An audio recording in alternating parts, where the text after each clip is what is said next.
queria que vocês agilizassem para ver se melhora a vida da gente, porque está causando acidente e é perigoso demais. Eu queria que vocês fizessem um favorzinho, né, que fizessem uma força aí para ajudar a gente, porque está perigoso. Não dá para trabalhar com essa ponteira. Que aumente ela mais um pouco, porque está arriscado um acidente a bordo e um homem desse vir, um pai de família vir morto a bordo. É só isso que eu gostaria de vocês aí. Exatamente. Os mestres das embarcações, das nossas embarcações, estão saindo para o mar, estão se sentindo inseguros, não só os mestres, e sim a tripulação que trabalha no convés e que trabalha com material. Com uma distância tão pequena do chumbo, é evidente, os acidentes estão acontecendo.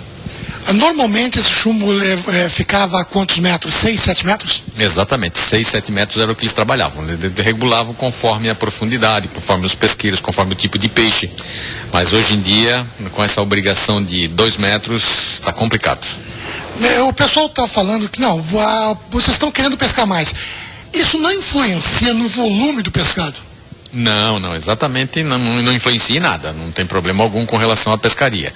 Mas com relação à segurança, é imprescindível que se modifique isso de imediato, pois o acidente aconteceu no barco Copesca I, um tripulante recebeu um chumbo de 80 gramas, que arrebentou quando vinha tentando colocar um tubarão para dentro da embarcação, e esse peixe levou para a profundidade, e quando esticou a linha arrebentou e veio, passou pelo braço dele, saiu no outro lado.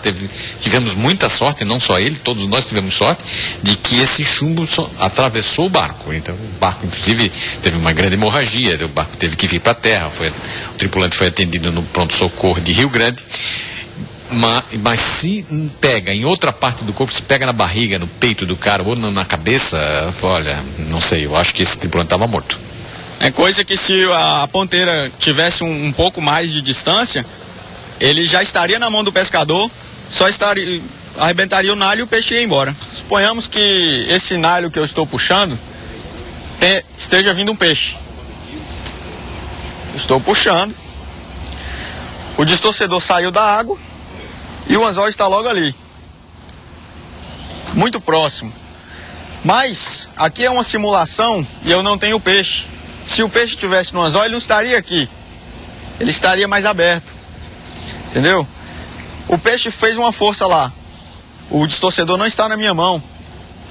Ele está um pouco abaixo da minha mão. Já é suficiente para vir com pressão na minha direção, na direção do meu rosto, direção do meu corpo, enfim. Entendeu? Qualquer falha no material, ou se o peixe corre ou corta esse nylon, esse chumbo, isso aqui é pior do que um tiro, entendendo? Os danos causados, é inevitável que cause algum dano. E o dano causado por um chumbo desse, 75 gramas, são 75 gramas, meu amigo, com uma pressão enorme. Né? Vocês, eu acho que têm noção do estrago que possa fazer um chumbo desse. Um dano irreparável.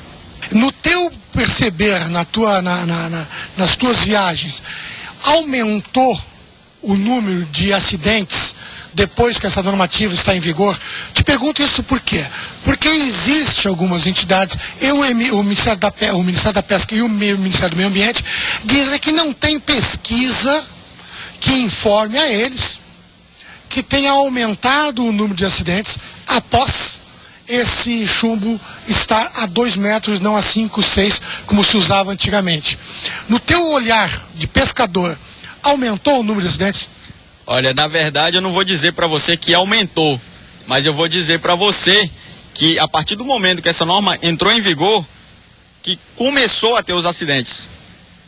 Entendeu? Não pode, porque se eu falar para você aumentou o número, é porque antes tinha. Né? Você está dizendo que antes não acontecia acidentes. Sobre esse motivo, não. Entende? Às vezes estava puxando um peixe, o chumbo estourava, ele vinha, mas como a distância era longa, ele já vinha perdendo força. Entendeu? Quando acontecia. Mas agora, depois, né, da normativa, isso aí se tornou um problema pra gente. Né? A gente tem nós temos pais de família a bordo, que eu como mestre, Pretendo sair com eles e voltar em perfeita saúde. Quantos anos tu tem de pesca? Cerca de 8 anos. 8 anos e tu nunca... Quanto tempo está em vigor essa normativa? Há uns 2 anos, mais ou menos. Então, nos 6 anos anteriores à normativa, tu não lembra de acidentes ou lembra de algum? Não lembro de acidentes. Bom, a gente já vem trabalhando em diversas linhas de pesquisa e experimentos voltados ao melhor entendimento desse risco ocasionado pelo peso a 2 metros do anzol, né? Uma das metas do projeto até para o próximo ano, para o final desse ano e próximo ano, é estar trabalhando e propondo, inserindo dentro do setor produtivo uma solução viável que já vem sendo utilizado fora do país, que é a introdução do chumbo seguro. É um chumbo que, não importa a distância que ele esteja do anzol, ele trabalha com dissipação de energia ocasionada pelo estouro, pelo rompimento da linha secundária. E faz com que, de certa forma, esse chumbo que o normal agiria como uma bala, um projétil em direção ao pescador, não venha ocorrer mais, né? Isso é uma das formas de atacar esse problema do chumbo, do acidente com chumbo e tal, mesmo embora esse risco, esse comum risco, seja inerente da atividade de pesca, né? Mesmo antes da instrução normativa 4 de 2011 ter sido publicada, já haviam relatos e reportes de acidentes com chumbo e etc. Nós, projeto Albatroz, entendemos essa particularidade do chumbo a 2 metros, tanto entendemos que estamos trabalhando junto com o setor aí por soluções viáveis. Uma delas como eu já disse, a implementação do chumbo seguro. Outra delas é a revisão da própria instrução normativa vigente, que já vem sendo discutida entre o projeto Albatroz, a academia, o setor produtivo, o próprio governo, para uma reestruturação das propostas de medidas de mitigação da IN, e que hoje se encontra no âmbito dos ministérios, da gestão compartilhada entre o Ministério do Meio Ambiente e do Ministério da Pesca, pronta para ser publicada, assim, de total aceitação, tanto para o setor produtivo quanto para o setor acadêmico e conservacionista em termos ambientais, né? Essa movimentação em termos de legislação no Brasil geralmente é meio que incompreensível normalmente, assim, porque essa discussão da reestruturação da IN antiga para a publicação de uma nova, frente a novas medidas de mitigação, já perdura desde 2013. A gente já vem sentando com o setor, nós do Projeto Albatroz vem sentando com o setor, vem sentando com comitês de gestão, vem sentando junto com o governo, conversando, adequando daqui, adequando de lá, e a IN já está pronta. Em tese, seria uma decisão um pouco mais em nível superior, nível governamental mesmo, para que ela saia de uma vez, né? Eu acredito que talvez essa morosidade no processo esteja realmente vinculada a uma dificuldade no entendimento da forma de gestão pesqueira no Brasil, né? A gente tem uma estrutura de gestão vinculada ou dividida entre 2 ministérios. Um ministério com caráter mais desenvolvimentista, que seria o Ministério da Pesca, e outro com caráter extremamente conservacionista, que é o Ministério do Meio Ambiente. Então, às vezes, o entendimento entre esses 2 lados passa por uma discussão homérica, é difícil, muitas vezes estão em níveis políticos diferenciados, um é de um partido, outro de outro, o entendimento fica moroso, assim, né? O processo a gente tem vivido continuamente, não só na parte de espinhel de superfície ou mitigação de aves, mas em outras áreas da gestão pesqueira brasileira, sofrido com a morosidade e o desentendimento dessa estrutura compartilhada aí de gestão pesqueira no Brasil. Após cobrar insistentemente o secretário de Biodiversidade, Roberto Cavalcante, soubemos que essa semana agora, enfim, ela saiu da Conjur, do Ministério do Meio Ambiente, assinada pela ministra Isabela, e foi para o Ministério da Pesca. Esperamos que nos próximos dias, né, ela seja publicada e evite essa série de acidentes que a gente viu só nesse ano que passaram, mais de 8 acidentes com pescadores, como foi relatado em programas, que anzóis atravessando o braço e rosto, causando acidentes aí, por culpa, sim, do Ministério do Meio Ambiente e do Ministério da Pesca.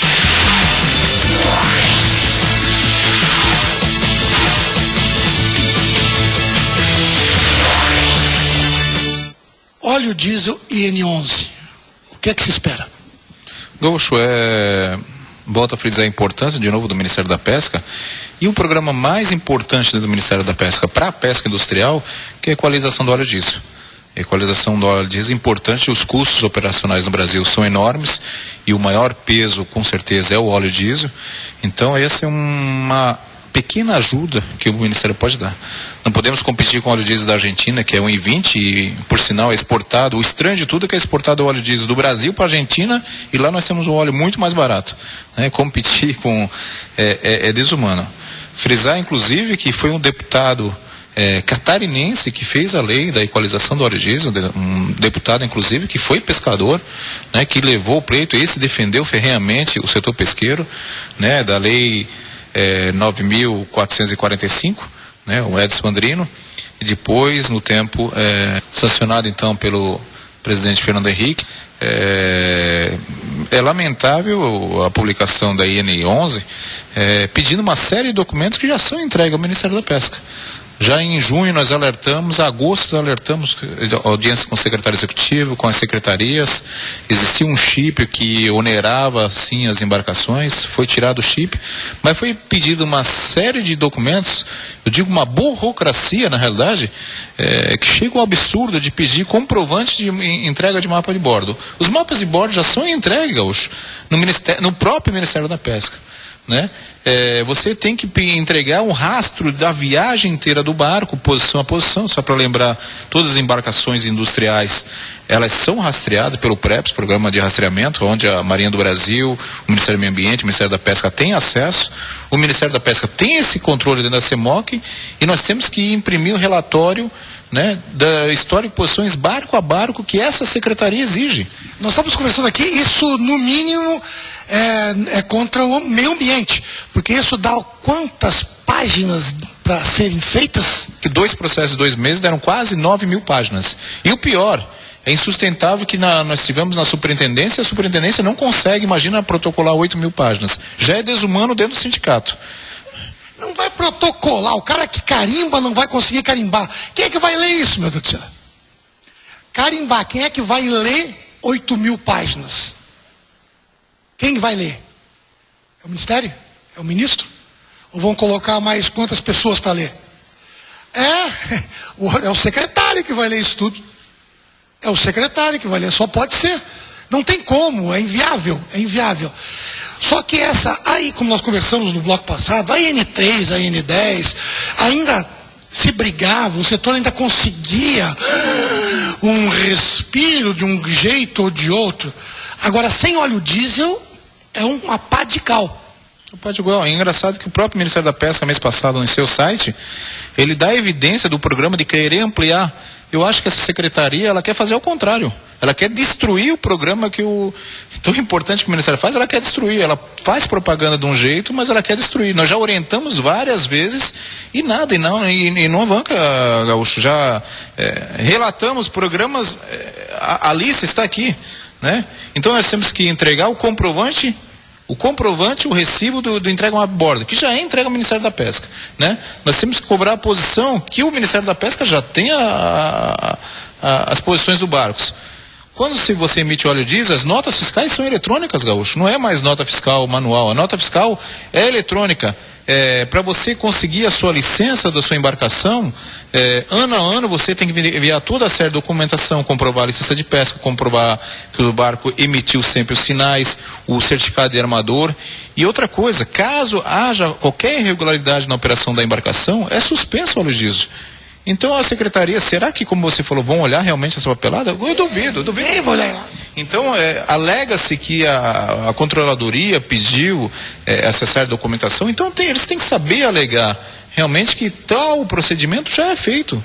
Então você imagine quase 9.000 páginas do mês, 9.000 páginas do outro, com a quantidade de funcionários que tem na superintendência está trancado, vai chegar em Brasília, vai trancar. Então eu digo assim, poxa, o que a gente espera no mínimo do Ministério da Pesca é que ajude esse setor cada vez a avançar mais.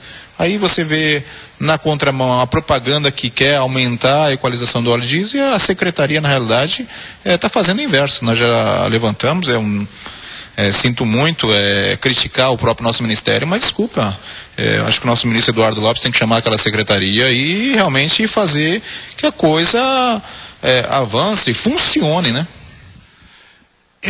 Falou o ministro Eduardo Lopes, esse cara, quando ele esteve aqui no Sindip, ele me convenceu. Ministro, o senhor me convenceu, ministro. A gente estava aqui, eu saí falando. O homem é bom. Eu faço, eu aconteço e eu quero resultados. Ministro, eu sei que é complicado, eu sei que é difícil. O ministério é novo.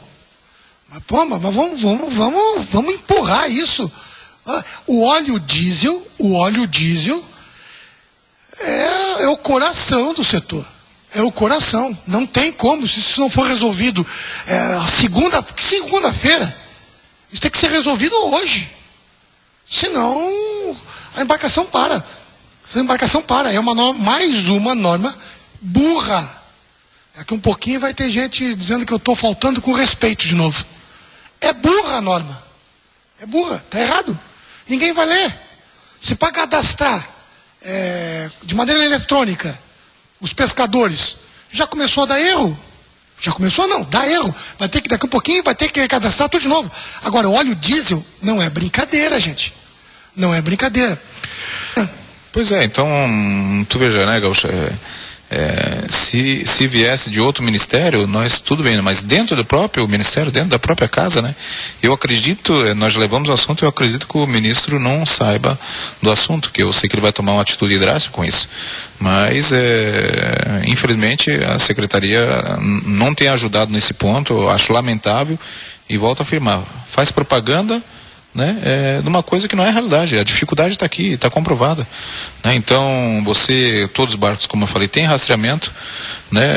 Todo o procedimento que é feito, ano a ano, mês a mês, se você não entregar o mapa de bordo, depois você vai ter a sua licença cancelada. Então, se uma secretaria não está falando com a outra, então o ministro tem que ir puxar a orelha de um de outro e resolver, né? A secretaria não fala com o outro, o ministério não fala com o outro, é complicado o negócio. Inicialmente, boa tarde a todos. Sim, Antônio Carlos, eu quero inicialmente fazer aqui um agradecimento ao Ministério da Pesca pela desoneração que fez do setor com a IN 011 de 6 de junho deste ano, e que realmente acabou com as amarras, especialmente em Santa Catarina, que nós tínhamos aqui com duas empresas que disputavam o mercado e que impossibilitavam a condição de uma concorrência e de uma concorrência positiva para os armadores de pesca. Então, hoje o armador está livre dessa competição que não era justa e que o Sindip sempre brigou favorável à condição dessa amarra e dessa desoneração. Então eu quero parabenizar inicialmente ao Ministério e ao Ministro por ter tomado essa atitude. Isso quer dizer que agora o armador ele pode abastecer ao seu bel prazer onde melhor lhe conver.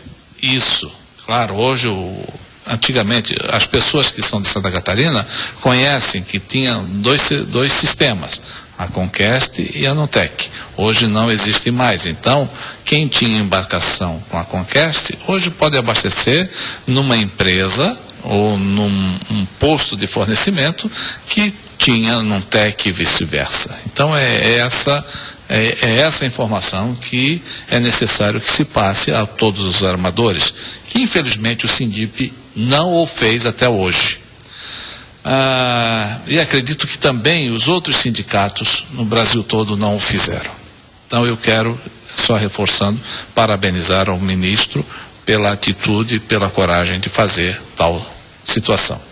Segundo, fazer aqui não uma crítica, mas uma observação, Gaúcho, que é a condição. Se por um lado nós fizemos a coisa correta, desonorando o setor e destravando essas amarras que às vezes existem, criada por pessoas às vezes que não têm conhecimento operacional dos sistemas, criamos uma burocracia que é interminável, né? Gerando mais custos para os armadores, não custos efetivos grandes, mas custos operacionais de tempo, de disponibilidade, de fazer documento, de fazer papel. Acredito mesmo que o Sindip deva estar atabalhoado de serviços para remeter a Brasília ou a quem de direito os documentos que hoje foram exigidos por essa IN 11.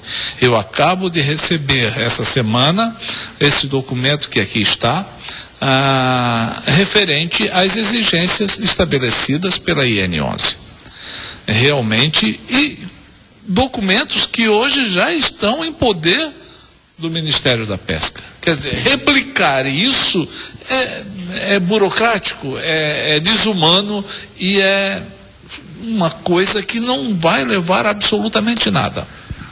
Nós conversamos antes da entrevista e você tem algumas opiniões a respeito, algumas sugestões, vamos dizer assim, a respeito desse sistema.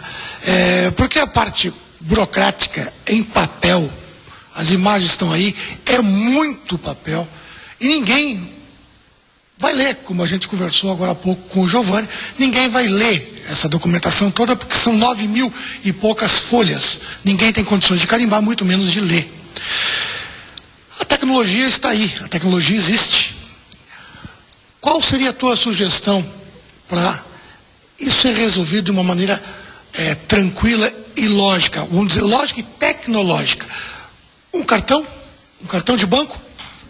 Olha, Antônio Carlos, eu quero aqui fazer alguns registros que eu já enviei e encaminhei documentação ao Ministério da Pesca, ao SINDIP, propondo alternativas e soluções e me disponibilizando a debater junto aos demais pessoas encarregadas do setor e comprometidas com isso para arranjar ou encontrar soluções adequadas. Hoje nós temos tecnologias. Quando foi criado, em 97, o sistema de subvenção, as nossas notas fiscais eram emitidas à mão, nem no computador era. Hoje nós temos a DANF, que são as notas fiscais eletrônicas, que nos possibilitam enormes vantagens e enormes condições de controles. Hoje os postos de fornecimento de óleo diesel com subvenção, eles são obrigados a emitir as DANFs, né? Nós somos controlados pelo volume que nós comercializamos através do LMC, que é controlado pela Agência Nacional de Petróleo. Somos controlados também pela Secretaria da Fazenda do Estado, também nos volumes que nós recebemos e que nós comercializamos. Portanto, o desvio, pretenso desvio, vamos supor que o governo imagina que nós vamos fazer numa emissão de uma DANF não regular, é quase que impraticável ou impossível. E não vai ser com essa papelada toda que eles vão pegar esse desvio. Absolutamente. Os papéis só vão gerar a possibilidade de qualquer outro meio de desvio de informação. Acredito, e como tu falasses há pouco, a emissão hoje em Santa Catarina nós temos hoje não mais que, eu estou falando somente de Santa Catarina, no Brasil não deve passar muito disso, mas existem em Santa Catarina não mais que 10 empresas autorizadas a comercializar óleo diesel para as embarcações pesqueiras. Temos em Santa Catarina aproximadamente 1.900 embarcações autorizadas a abastecimento, entre as embarcações industriais, que são em torno de 500 e poucas, e também as embarcações artesanais. Então, Santa Catarina hoje tem o maior número de embarcações pesqueiras autorizadas.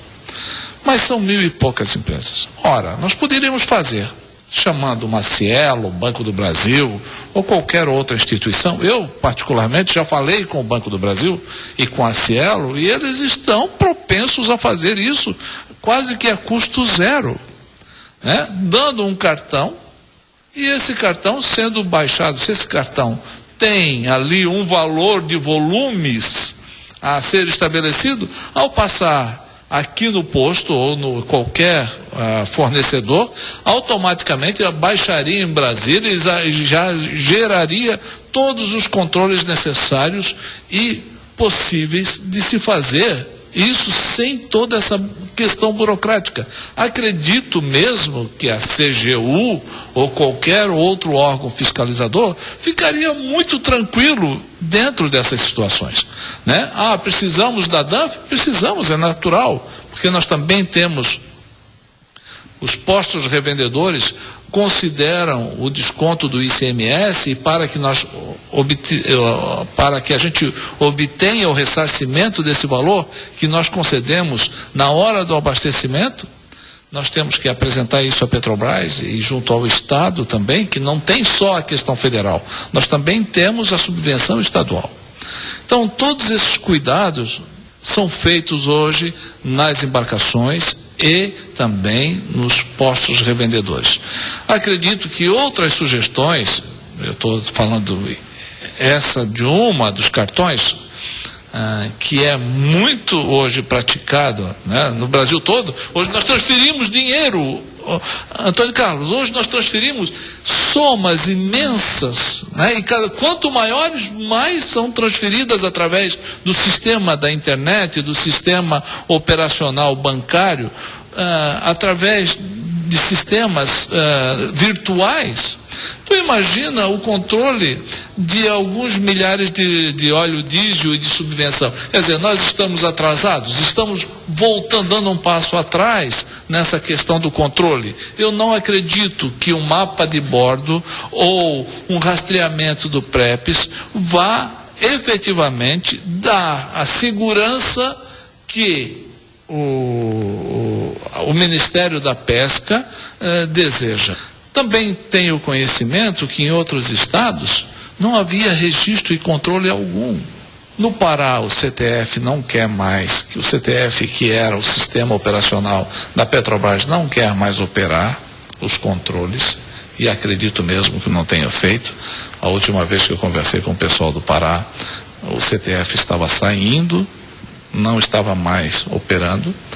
Então, essas questões no país, né, vão fazendo que não faz sentido, porque para alguns lugares se tem controles e para outros não tem, né? Parece que Santa Catarina ela é escolhida, né, a dedo sobre determinados aspectos, né? É claro, temos que melhorar, temos que fazer as coisas acontecer de forma legal, de forma honesta, de forma organizada, no atendimento à questão da legalização e das leis, temos. Essa é uma obrigação de todos nós. Porém, né, fazemos isso também para todo o resto do Brasil. A isonomia não é castigo para ninguém.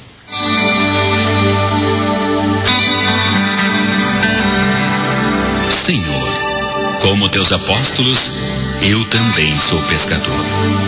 Fiz do mar, Senhor, minha morada, meu sustento, meu amigo e confidente.